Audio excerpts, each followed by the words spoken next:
board back. Hey, again, I'm Tim Crose. I'm Director of Pacific County Department of Community Development. You've probably all dealt with the Department of Community Development in one way or the other. Our department is, we have planning, we do all the land use planning, zoning, and those types of things, shoreline development permits, critical area permits, yeah, we do that. We also have a building department that issues building permits, plan review, and inspections on structures as they're being built. And we also have an environmental health section who works on a number of things. We do on-site septic permitting, waste, hazardous waste, garbage, those types of things. We come out with garbage complaints. You probably called our office a number of times on all these different properties that are being squatted on or occupied with garbage and such, and we also deal with that. But we can bring, as far as the subject that you guys have been talking about, I worked with David a little bit on the permitting for his revetment, which he did a fantastic job, and it was kind of a one-man show, and I respect the work that he had done on that, but what we can bring to the table is working with David is kind of be a liaison between the state agencies and the county, because all this stuff does require permits, and we're happy to facilitate and work between the state agencies, federal agencies, and an applicant to try to streamline some type of a permitting process if possible. One of the major problems that we all deal with, and it's frustrating for everybody, is these abandoned structures that eventually erode away. You sit helpless, we kind of sit helpless watching this. We all know it's wrong. Yet these things continue to fall into the ocean one after another.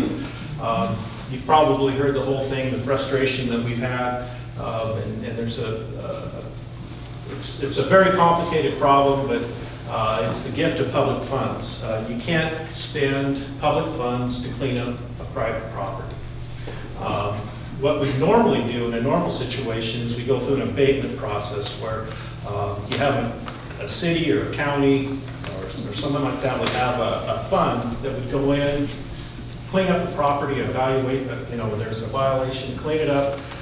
If the property owner is unwilling to do so, and then you go back and you levy against the property to get your money back. Well, that model doesn't work here, because the people, once the property gets to a point like this, the people move away.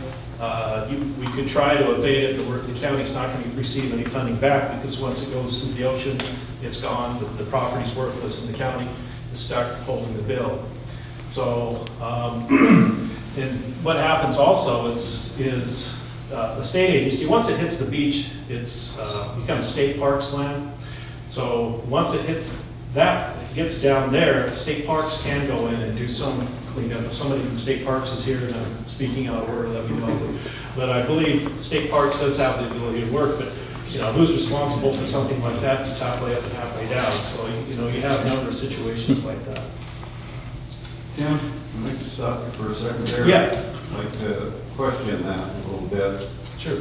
Because years ago when I worked on the project there, that from Warrenton Camry Road south, that was a unique area, because it was considered, even after the ocean got in there, it was still considered private property. And the people still pay taxes on it. As a matter of fact, my wife's mother had 16 lots that are half a mile off in the bay, and she paid taxes on them until she died. Yeah.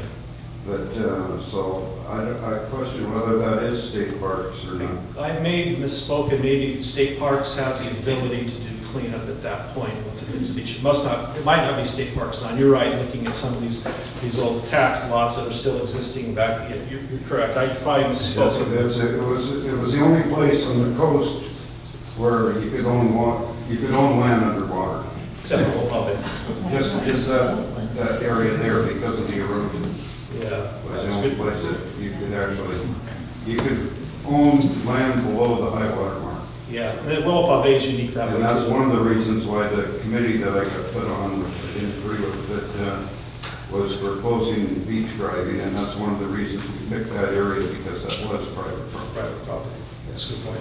But we have had assistance from state parks. Once it hits the beach, they've been able to use their resources to clean it up. So, but until it does that, when it seems silly, when it should be done before that point, before it contaminates the water, gets down the beach. I know Ecology's tried to help us, and they're kind of being, their hands are tied also, running into the same issues of the gift of public funds to clean this up. And we all know it needs to happen when it's up here and not, down here. That's the issue. And if we could figure out a way to, for some, there's got to be a way that we can twist the law or do something where we can get some leverage and use some monies to get ahead of this and try to capture it before it gets to this point, because it's just ridiculous. And one other quick one is that I talked to you at one of the meetings that are about this too, is did you ever look any further into, my thoughts were, if we could provide, once these buildings are abandoned, if we could provide them to the local fire districts to use them as practice to burn them before they get in the water? I have not done that. That's a good idea. But again, as Tim's pointing out, his key point is when the property is abandoned, it's still private property. And laws constrain the county or state from taking action on that, right? It's only after the catastrophe occurs that additional resources can be brought to bear. Yeah, that's what we're really trying to get at. And then also, it kind of compounds itself, because once people see abandoned properties and junk, they, and this was brought up before, everyone, it's wholesale, they bring all their garbage down there and throw it, everything, all kinds of household garbage, and people contribute to the problem and just say, hey, well, it's going to get taken away. So that, there's a bunch of different issues going on there. So preemptive action, that's what we need to do. Septic decommissioning, ways we can go out and do that. I've had estimates from contractors in different situations, and they estimate between $5,000 and $10,000 to take one of these structures down and dispose of it in the landfill properly. Septic decommissioning, that also kind of plays into that. Did a quick assessment on the 15-year erosion line. That basically comes from where we're at now on the south, and it cuts up through, takes the tip of Danielson Tracks just north of Warrenton Cannery Road. And there's an estimated, we figured there was 26 structures in there. With the assessed value of the improvements of the assessed structures, about $443,000. Average is $5,000 to $10,000. So if we were to get some type of abatement fund or something to clean these structures up, it would cost, these are just rough numbers, around $500,000 over 15 years to clean that up. If we could get some type of fund or funded so much every year to work on that, that would be excellent. So it makes a lot more sense to say, Yeah, it makes a lot more sense to say than you could do that. Yeah.